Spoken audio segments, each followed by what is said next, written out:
We are at the end of our New Year's resolution curation. In 2026, Alex and I are finally going to fix ourselves and be the men we always hoped we could be, or what's left of them.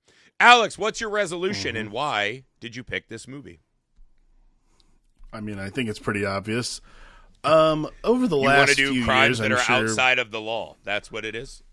I'm sure everybody, I'm sure everyone in the general hemisphere of Misfit Parade knows I don't sleep very well. I wake up very early to do these podcasts.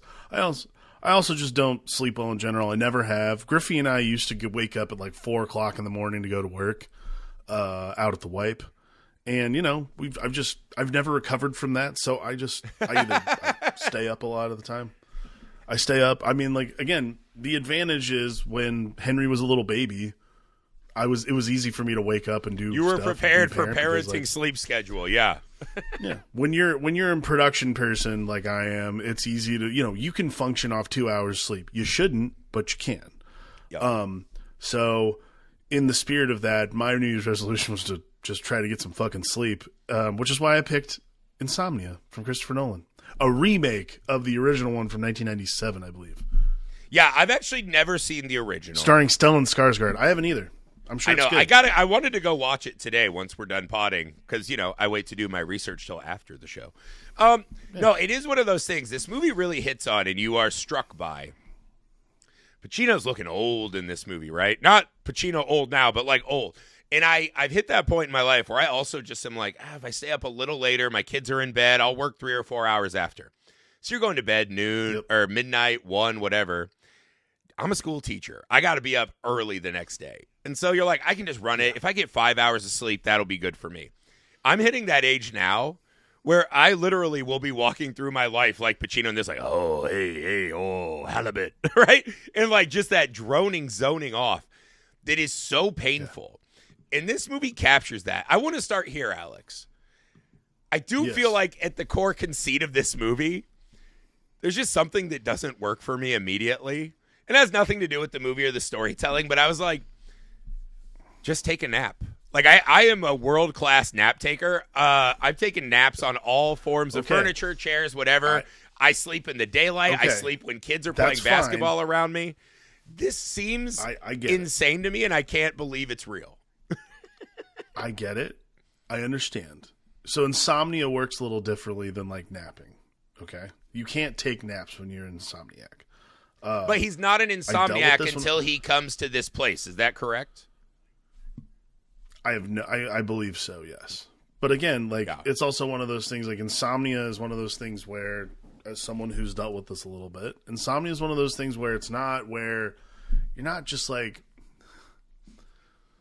it's not about being like tired. You're just so zoned out that the problem is you're not, you're obviously tired. Your body needs sleep. It has to reset.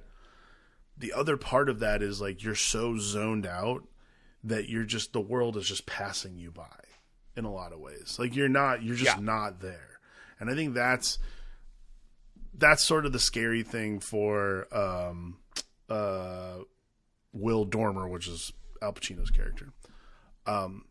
When you realize that you can't reset, you can't get a good night's sleep to like think clearly or anything like that.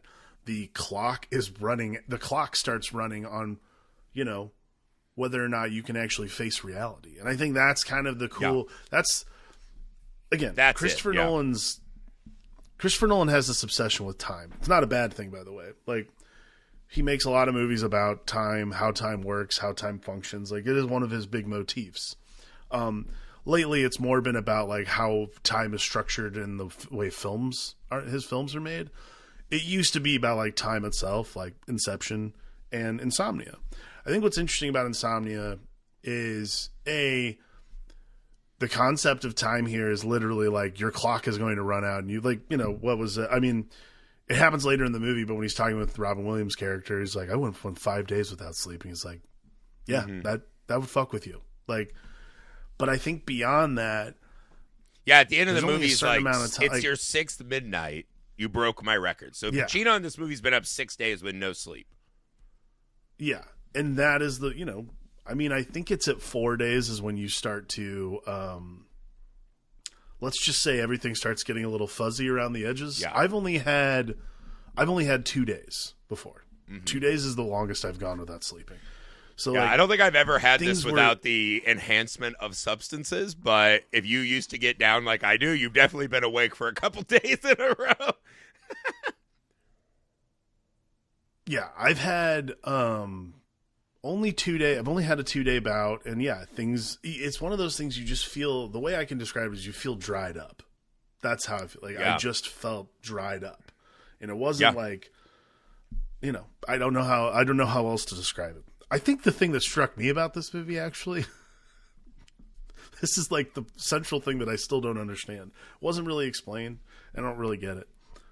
Why are 2 LAPD detectives showing up in Alaska? Like, it makes no sense. Like, for a girl who got killed, but this isn't like, because Pacino shows up and he's like, this is a local problem. Yeah, he's going to do it again. Right? Like, once you cross the door, there's no coming back. I don't know why that's my Pacino this morning. I was practicing last night and had it down, and now it sucks. But what it is they do and I think this gets back to like the problem I was having at the start of the movie, that by the end of the movie, I think Christopher Nolan and his visual language of the film completely dominates and gets past, right? Which is, they're there because Pacino's under an IA investigation. He's been doing extra legal machinations to try to get convictions, right? So IA's closing in on him. His partner's like, dude, I got to cut a deal. He's like, how fucking dare you? I lost my appetite. Right? Whatever. That's why he's really there. He's friends with Charlie Bubbles, right? The guy who is the precinct captain. So it feels like kind of this like cops protecting cops kind of bullshit. Again, It's one of those, when you get to the world, you're like, there's no chance that a hotel in this world, in this town that has this problem, doesn't have blackout curtains. Maybe this is another thing because we worked in production and we used to be art department. Blacking out windows is not hard. It's a very easy thing to do. And so you're like, there's no way this hotel doesn't have incredible blackout curtains. There's no way you don't go to the general store and can buy that immediately. This is not a problem that is real in the world. What Christopher Nolan does... Good. Oh, sorry. I was going to say, what Christopher Nolan does is that he doesn't use the light as like, that's why Pacino can't sleep, right? Because that's what it feels like at the start. Yeah. What it is this constant, because like he'll show the masking tape on the edge and it's brightening up and this and that. What it is very relatable, I think, at this age, which is he can't sleep because he's got thoughts, dude. That's the worst, when you're trying to go to bed early and your mind just starts frenetically racing down the tracks and you're like, fuck, I can't go to sleep. And what it is Al Pacino's constantly afraid some of that light's going to creep through the room and him for his true self will be exposed. Right? So it starts to me as like, well, this is kind of dumb. I'm sure someone read a story somewhere and this, whatever. What it is that hiding from the sunlight that will sanitize him and expose him to the world. I think Nolan really lays that out very beautifully in the film. Yes. I think that the visuals, again, because, look, there's not a town in the world, especially in Alaska, that doesn't understand that people need to sleep and people need like to understand the difference between day and night. So obviously there's blackout curtains. There's literally whatever. Doesn't matter. If you throw that piece of logic out as like, like masking tape, seeing through the light, being like those kinds of things are like vintage Nolan. I forgot. This is just such a fucking underrated Christopher Nolan movie, too, because it's his first studio movie, which is fascinating to me. Because, again, you see enough of that, understanding of how to make a good enough studio movie, but there's still enough, like, style in there where you're like, oh, this guy's probably going to branch off at some point and do something else. Because, again, this was 2002, and then after this was Batman Begins. Because I think, what's I think Memento funny? Came out before this. You watch this movie, and I've always thought Christopher Nolan had this kind of very cold, kind of detached from the human condition aesthetic, right? It's Kubrick-like to me, right? Where Kubrick just didn't feel like he liked humans. It was kind of cold. In this one, to me, you really see that from Nolan. This is probably his least human film in a weird way to me. And I do think watching this movie, it's so funny that Christopher Nolan went on to become like probably the preeminent director of his generation, right? Rather than it looked like he could be the studio like hired gun, like, hey, we're doing a What Lies Beneath. We need a guy who can get this movie done and do it well Yeah. But not like anything spectacular. That felt like when you saw this movie what Christopher Nolan would become. He'd just be doing those like studio 4-quadrant detective whatever movies. Isn't it kind of fascinating? He had so much isn't it kind on of board. fascinating too, like there's enough aesthetic there where, because again, they do this, like, there's a thing that I don't like about modern, like, detective, like, neo-noir things. There's an editing technique that I fucking hate, which is this, like, quick cutting thing. I hate that. I don't think it really does anything. Like, all it says is that, for me at least, all it says is that you didn't block anything. So you chose, like, oh, you shot the whole thing. You're like, oh, this is boring. How do I make it better? Like, I've done that in short films I've made, where you're just like, oh, this sucks. I thought it was going to be so much cooler. And it's like, boring. So, like, you quick cut. So, like, for me, but that was, like, also a really popular thing from, like, the early 2000s. Yeah. I think ultimately what's cool is the visual aesthetic of, like, that blue. I don't know how else to describe it. There's just this blue that he has in his movies. Whatever that color palette is that he has, I see that, like, that layer of ice, like the opening shots, like the overheads, like the visuals of the ice and all that stuff. That is so him. When you see those kinds of things, it's just like one of those really fascinating, you're like, man, it's crazy that in like 6 years, this guy's going to fucking blow the doors off the entire business with $1 billion Batman movie. You're like, that's fucking nuts. It's just fucking wild. But also, when you watch these performances, particularly, obviously, like Pacino and Robin Williams are just unbelievable. He also has, like, such a great cast for this. Like, Martin Donovan, like, he really... This is the other thing that I think Christopher Nolan does better than a lot of directors, especially, like, studio directors, is he casts so exceptionally well. Like, it's Al Pacino, Robin Williams, Hilary Swank, Maura Tierney, Martin Donovan, and Nicky Katt. Like, Nicky Katt, rest in peace. Nicky Katt's one of, like, the great character actors of the, like, late 90s. And to watch him in this movie, to be, like, this kind... Because he's always sort of like an asshole, like a New York asshole in a lot of movies. To watch him in this movie be, like, kind of this subdued, small-town detective... Yeah. Who's, like, trying to just, like, not play second fiddle, but playing second fiddle. Everyone's turning in these just, like, really, like, maximum performances on what I'm thinking is probably, like, a really sparse Ginger script. Snaps. I think it's really fascinating. Yeah, Ginger Snaps. Ginger Snaps. What again, I think this gets back to the thing you're talking about, though, is I remember when the Bourne movie came out, right? The Bourne Identity. That was, like, the peak to me of just frenetic fucking cutting.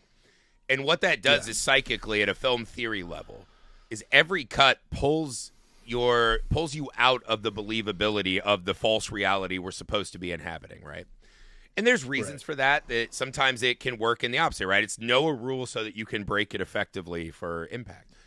But when you have such good actors, and I think this is something you see in young directors, indie directors a lot, they overshoot coverage and just try to cut all the time because they're so fucking scared that an audience member is going to see something then be like, oh, they're not a good director.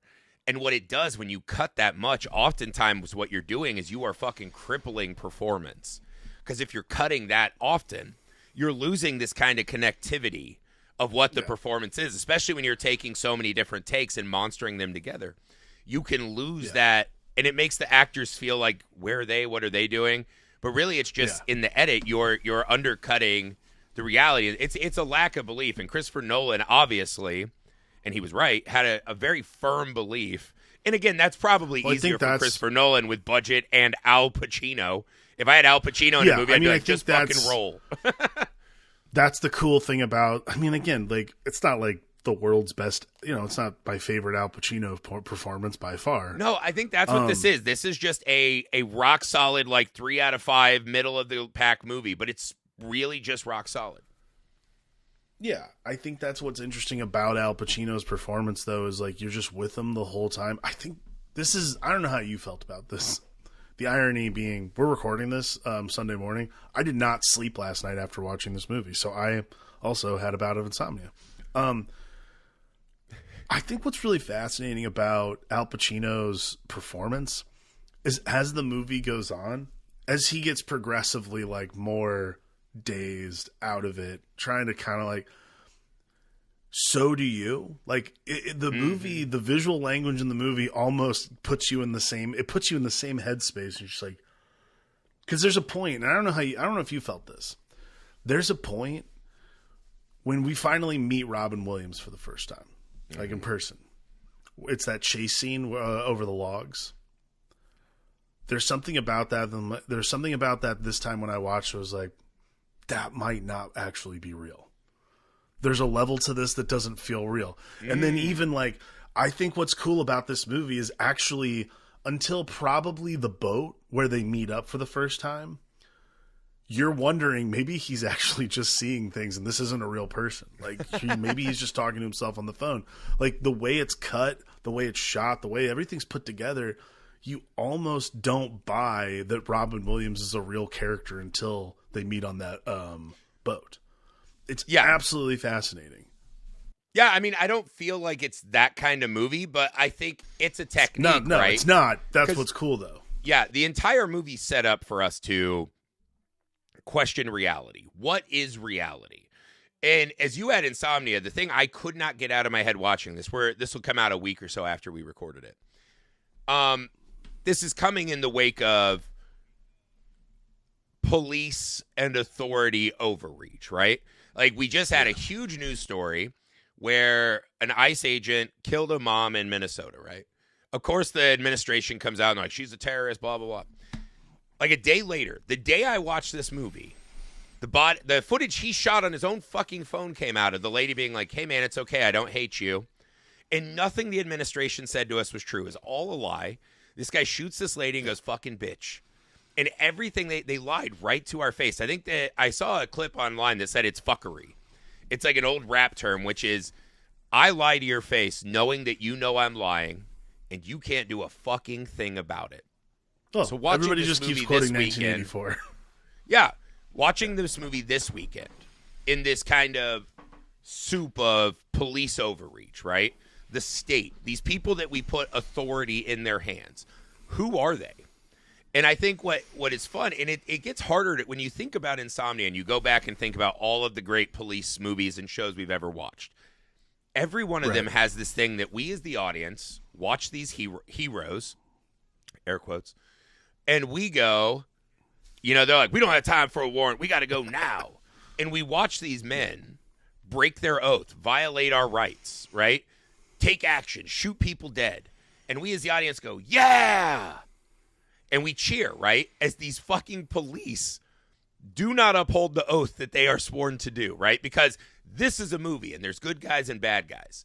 This movie puts us in a morass of Pacino's a hero cop who gets all these people off the street. We hear later the incident that got him in trouble is this guy hung a kid. It's gruesome. It's brutal. He didn't die.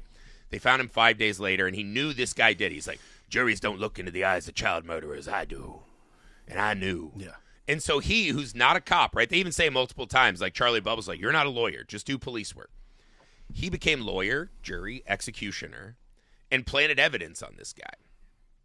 This movie sits us, to me, in a much more interesting question, which is, what is the authority we put in these people's hands? Do we want them to be heroes? He may have been right. And if Pacino was right, a bad guy went away. But also, that's not the system we've set up. That is a very fucking slippery slope into these dystopian nightmares. And I love that this movie is doing the cop movie, but not asking us to believe that hero cops should just be able to flagrantly violate the law. Yeah. Like when we're in the fog and he shoots his partner, we, like Pacino, have to alter the reality we think, right? When he goes up to his partner, as he shoots him, he picks up a different gun. He's switching bullets later. He's covering his crimes. These are crimes. Yeah. But he goes up to his partner, and it's a beautiful acting moment with Pacino where the guy's like, did you shoot me? Get away from me. He, in his mind, is telling us his authorial reality is that Pacino shot him to silence him. And Pacino's playing it like he honestly doesn't know. And we, the audience, have to then fill that vacuum with what do we think just fucking happened. And I think, especially this weekend, that kind of limbo to me, this what is reality anymore, is the beautiful trick of this movie. right? That's what this movie does so exceptionally well, is we have to really grapple with what seems like a very fucking straightforward lunchbox movie. Yeah. Well, yeah. I mean, again, it's, you and I say this a lot on the show. This is like sort of like movies our dads would watch. Yep. But ultimate dad movie, because there's this, there's this element of unreality because of, not because like, oh, you know, something's weird. It's literally because this guy is suffering from sleep deprivation. That unreality feels so filled with mistakes, so filled with subjectivity that nothing, like, you know, nothing's going to be above and on board. I think that's the most fascinating thing about the movie is, like, as soon as Martin Donovan gets shot in this movie, you think you're heading for this, like, straightforward, like, sort of like, there's a movie with Ethan Hawke and Angelina Jolie that came out, like around the same time. It's called Taking Lives. It's the same sort of thing, like, where you're just like, this that is was one of those early, you got to get this DVD because there's a righteous sex scene in it.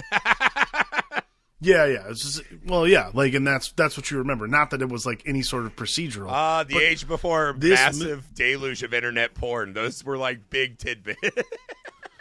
This movie, though, sets up this concept of, this movie as like a regular, two partners, it's going to be a procedural. Like, these guys are out there. As soon as that scene in the fog happens, visually, it's unlike anything you've seen in a movie like this before. Incredible. And then B, when it happens, you're like, holy shit. The rest of this movie is about guilt and about what it will take to not be a bad person. How do you rectify the truth with whether or not the truth is actually real? Like, there's something so fascinating about those things, along with this just like complete lack of awareness of time, because everything takes place in the daytime. We're right there with him the whole time. We're like, you know, there's no day 1, day 2, day 3. You have no fucking idea what day it is because everything's blurred together. Like, I think that's what I mean, you know, it's such a fascinating movie, and Pacino does such an interesting, just like slowly devolving, you know, angry Italian guy. Yeah, that droopy and then when dog we meet face. up with, and then when we meet up with Robin Williams' character, it becomes this. It somehow like locks back into procedural, but like reverse procedural, because they're like concocting the story because both of them are like, we've both made mistakes, so let's figure out how to get out of these mistakes together. Yeah, and again, he's a writer of like pulp detective novels, right? And so he's obviously very used to living in this kind of fantasy headspace, right? And I think that's the fun thing, is as Pacino gets more and more droopy dog, right? And we don't know what day it is. He's like, I want to go to school, and pull him out in front of his friends. And they're like, dude, it's 10 p.m. He's like, all right. When he does it the next day, he's doing his whole like cop shtick, and that kid just goes, hey, man, fuck you. You're just a tiny guy in a leather coat. Even that kid is realizing that there are untruths and unrealities everywhere, right? Which is, and I think that's the thing, is watching Pacino, the movie hinges on this thing. He's under an IA investigation. We're trained as movie viewers to just always assume that the IA guys are the bad guys, right? Like, oh, these fucking guys are trying to hold police accountable for lethal force and evidence tampering. What a bunch of fucking bookworm desk nerds. Like, how dare they get in the way of real hero cops? This movie immediately puts on the scoreboard, this isn't a potential child murderer. This isn't a faceless criminal who we imagine in our minds to be whatever. This is a good man. This is a good man, a good, normal man. He's a cop who's like, I have to cut the deal. I'll get probation. Like, something I did was untoward. When we see him kill a good man, and we see him go put a bullet in a dog so he can switch the bullet, right? The horror of how easy it is for him to switch evidence and change everything. The scene where Hilary Swank just hands him here's my report, and we know he's just going to sign it away. That murder makes this movie more interesting, because this isn't, do criminals have rights? This is someone we know is a good man with at least a moral compass. And we're watching Right. Pacino be the fucking monster of the movie. He, like Robin Williams, is trying to hide evidence and rewrite the story. His is under the guise of, I'm a good guy. Robin Williams has a much sadder, darker, like, she laughed at me when I kissed her. And I think us, the audience, being forced to confront that, you know what, there never is a reason for a cop to tamper with evidence. There's no fucking excuse for a cop to ever be judge, jury, and executioner. Their job is to catch people and present evidence. And then we have a system that does that. Because if one man has that much power, how could it not lead to this very outcome? Right. Well, I mean, that's... Yeah, dude, this weekend's a fascinating weekend. It's a crazy weekend to rewatch this movie, for sure. It is like, yeah, that's like the inherent flaw of trust in the system. Is this movie is about how the system can be manipulated so easily, yeah, and so like thoroughly that the truth itself becomes this subjective, like, I don't know, blob of nonsense. Like, again, like, you're just, your mind is sort of melting along with Pacino's in this movie, trying to figure out, okay, and tell me if I'm wrong here, but this is sort of like, this is what makes, I feel like, the ending kind of shitty. Like, not bad. Like, it's not a bad ending to a movie. It's just a movie that ends. But, like, for the movie to do what it's done, which is, you know, a lot of this is nothing mind-bending, but just there's information that feels fuzzy because of who's getting it and who's giving it. When the ending occurs, doesn't it feel a little bit like we're just trying to get to the end of the movie, guys? Yeah, this is classic, like, terrible studio ending, which is we still are supposed to believe Pacino's a hero because he does what needs to be done. He's a man of action. We're kind of trying to reassert this. We know he's a bad guy. You saw him do bad things, but at his core, he wanted to do the right thing. And Hilary Swank's going to throw the bullet. She's like, no one needs to know. He goes, don't do that. Don't lose yourself. And you're like, all right, so I guess posthumously we'll let out the child murderers. Like, dude, like, what's the point of all that? Like, he needs to actually confront his misdeeds. Yeah. Like, the movie needs to end with him in a fucking courtroom, looking at a jury, looking at a judge, and staring into the eyes of the system that he didn't believe in. Because that's all these systems, right? These powerful systems. I think it's something we've really grappled with in the last decade. Is there used to be this veneer on politics and police and whatever, that they're good people. They're the best of us. That's why they're in charge, right? They're smart. They know what they're doing. Cops are noble fucking D&D knights who are out fucking upholding oaths. They're paladins, right? I think with social media and especially with Trump, we just kind of stripped back. And again, I don't think Trump's he's the problem. He's not the problem. He is the end game of the problem, which is the old people used to just lie to us and we didn't know. We knew, but like we didn't know. Again, it's like they would say whatever. We didn't have so much information. Now everything is so nakedly exposed that the people in positions of power are not the best. They're not the brightest. They don't have noble intentions. They're here to fucking dominate and use that power that we put in these systems, that we put into this society of kind of handshake agreements to fucking dominate, steal, create chaos, destroy people. They're trying to write their reality into my reality. And I think this movie was so ahead of its time in kind of putting us in this, you know, what happens when no one agrees on base reality? And Hilary Swank kind of becomes the avatar for the audience in that she's really like, absolutely. He says that in the movie, right? It's the small things. It's always the small things. Yeah. And she's really putting in the man hours. There's all her cop buddies like, you fucking kidding me? I got to lay here like a dead body. Like, a cop shot someone. Big deal. Right? The bad guy did it. Yeah. We know. Even the other cops don't want to look, except for her. And we're watching her grapple with what is the cost of defending reality. Distinct, 100% reality. And I think that this movie feels like the perfect movie for this moment, weirdly. In a way that I remember the first time I watched it just being like, well, that was bland and unengaging, and yeah, it was cops and Pacino. Like, it didn't do anything for me. And I still think the movie is mostly just kind of a middling affair. But I think it's aged into this moment. Like, I think it's better now today than it was upon release. Yeah, I think it has. I find this a lot with Christopher Nolan movies, and I guess Insomnia is no different.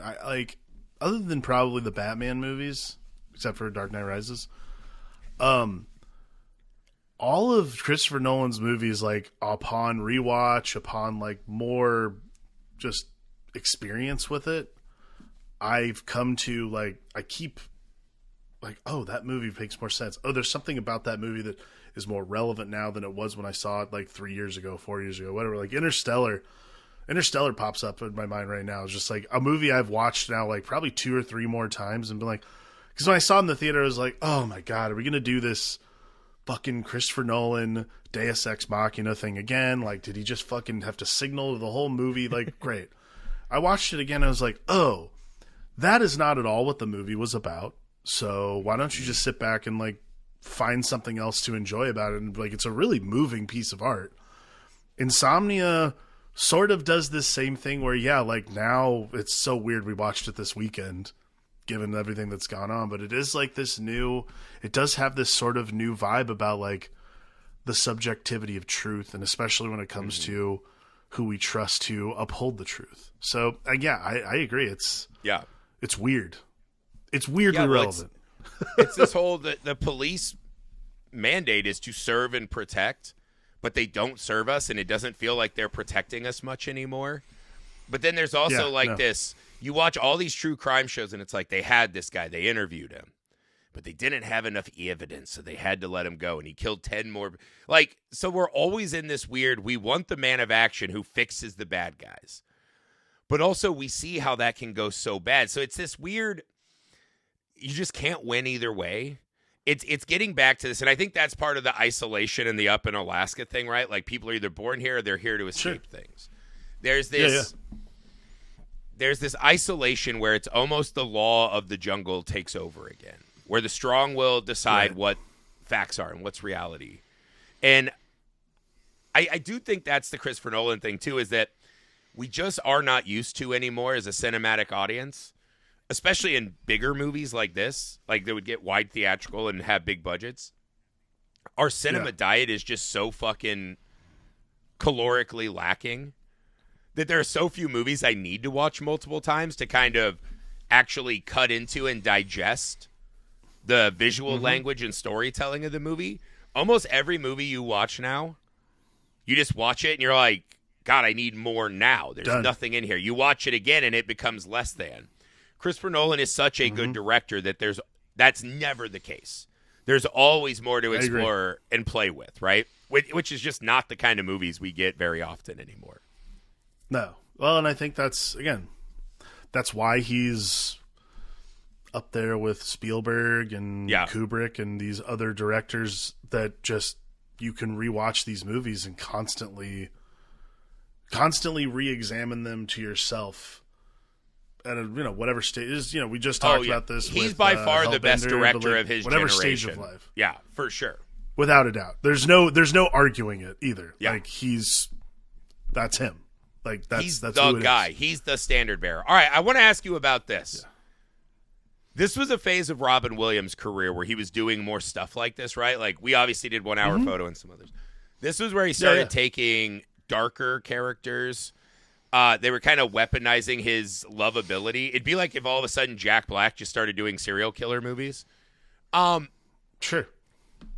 I gotta say, I love Robin Williams. Top 5 favorite performers of all time in my life. I think this was a huge miscast. I don't think he works in this movie at all. I don't think he doesn't work. I mean, it doesn't bother me at all. You could be right on that. Maybe he doesn't work. Like, he turns in the performance. It's fine. It's such a waste of Robin Williams. Is that a better way to say it? I think that's probably a better way to say it. Because here's the thing. It's not like he turns in a shitty performance. Nope. He does a great job. Yep. He just doesn't have a lot to do. Yeah. Like, there's pieces of this, like he makes the end worth watching. I think the ending's still bad, but he makes the end worth watching. But I mean, I think that his whole, because I think this was, God, this has got to be the first one. No, sorry, Good Will Hunting, Bicentennial Man. Yeah. Good Will Hunting. He made a run of not Man. Great choices here for a minute. So it's like Good Will Hunting, Bicentennial Man, What Dreams May Come, Insomnia, 1 Hour Photo, The Final Cut, and then he did that episode of Law and Order where he was a murderer. Yeah. What a weird chestnut in his lineage. But like, again, I feel like what we know about him now, he was a much darker person than I think a lot of us knew. Yeah. So I think there's a level to it also that's very human. I think bringing Robin Williams in has a lot to do with, and Christopher Nolan actually brought it up, like casting him. There was something that he had mentioned. It's on the Wikipedia, but he's like, what I thought of Robin was, well, he is an extraordinary guy to work with, and he really gave what I consider to be a flawless performance. I would agree with that because there's not really a lot for him to do in the movie other than run and be weird. Well, that's the quote that I think all of us creative people cherish is Robin Williams, like you get one spark of madness, right? Don't let it go out. Whatever, paraphrasing that quote. This movie just had no spark for Robin Williams. And it's one of those movies that you're like, man, what this movie needed so fucking badly was a spark in this character. You know what it is? I think this is for me this is sort of the thing that is the mud in the water for like this pristine lake of a movie. Is I think because Robin Williams and Al Pacino are the two guys who are like on the poster, you expect a little more cat and mouse. Yeah. And there's not that going on. That's a good way to say it. There's almost no cat and mouse. Yeah, and again, like Robin Williams crushes that scene. It's probably the scene of the movie to me where he's talking to Pacino and he's like, she came to me, she was telling me, and we met at our place, she was telling me about how her boyfriend hit her. And he's like, and I went to kiss her and she laughed at me. And he's like, all I did was hit her, to try to get her to stop laughing at me, to let her know to respect me. Like I thought maybe she'd even like it. It's fucking dark, it's twisted, it's delivered beautifully. But again, I think, and this is the problem with casting sometimes, is yes, Robin Williams is an incredible actor. He delivers the performance this movie requires. I don't think he's matched well to this script. It's hard to unsee Robin Williams, and for me, the audience, to be like, I want him to have a moment. And again, I think this is the movie just so dehumanizes everyone in the movie, I feel like. Again, I don't think that's like a shot. But it's just a Christopher Nolan thing. He does not seem to be very human in his storytelling often, right? It's about human stuff. Yeah. Like Interstellar is a great example. That's a very emotional and powerful story. And McConaughey's great at that. What Robin Williams is great at, and I'm not just saying zany comedy. He was fantastic in Good Will Hunting, right? I don't think his skill set matches with this very fucking flat, kind of everyone in this movie is like a soulless husk, a remnant of a person, except for Hilary Swank, who's the only vessel of optimism. And that's just not something that I think Robin brought more to the table. He didn't elevate this movie in any way, which is hard for me to say because I love the man. It's just, And I do feel like in a weird way, it still hurts this movie that they had Robin Williams and he's just left to be empty. And not like an interesting artistic empty, just like it's very clinical in a way that does not help his performance. I think is a good way to put it. I think it's because, again, there's not a lot of cat and mouse going on.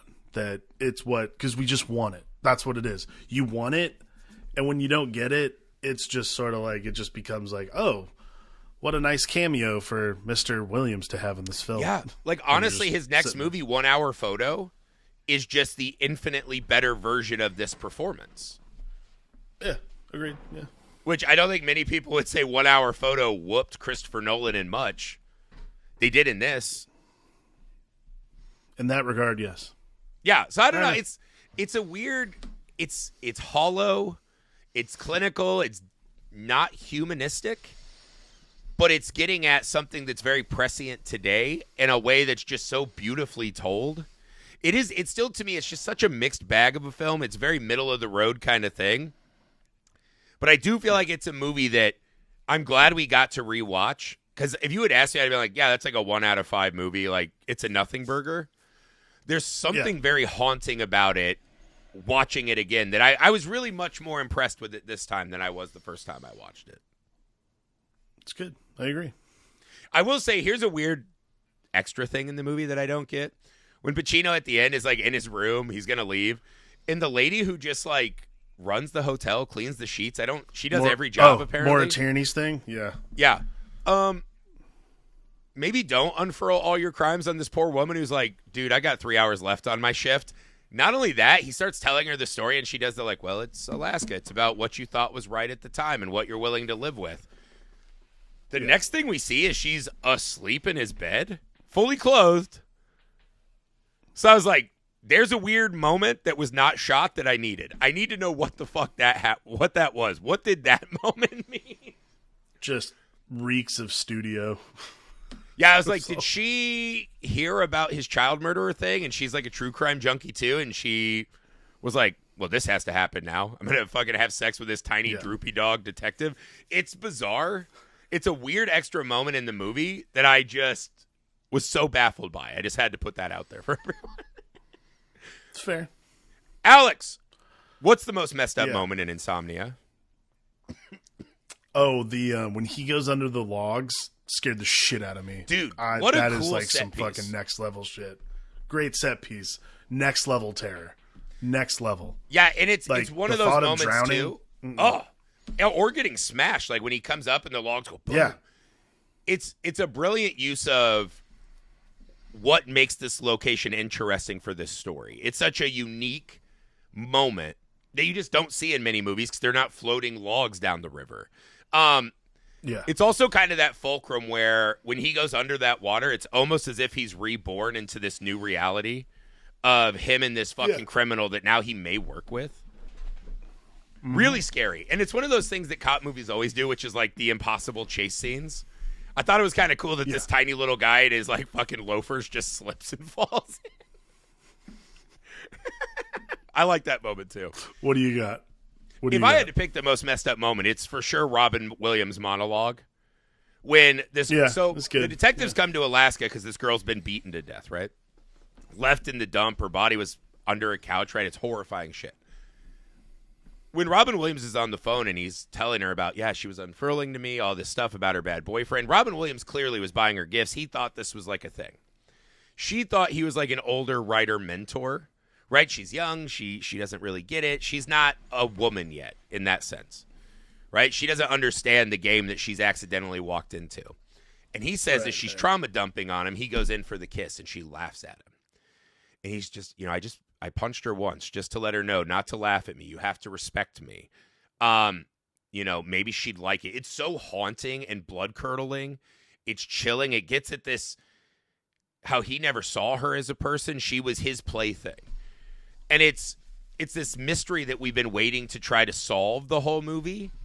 And kind of right in the middle, they just solve it for us. You're like, that's not what this is about at all. This is about people writing realities that we don't want to be a part of, and it's fucking terrifying. It's the one scene in the movie where I was like, Robin Williams made this movie better. He crushed that scene. It was terrifying. Right. Yeah. That's it for Insomnia. We hope you enjoyed it as much as we did. I don't know if this is a new ACAB anthem. We'll see in our modern society. Please help us get our first movie out into the world. Go to Indiegogo, type in Mr. Cream Jeans, get the perk where you can join this very podcast to talk about anything you want. Help us get our first movie out in the world. Go to the Messed Up Movies Podcast Patreon page to help support and grow this show. We would appreciate it. It would mean the world to us. It's like hiding evidence for us. It shows that you care. Also, TikTok, YouTube, Instagram, Facebook, all the places we're there. Find Misfit Parade and join the fun.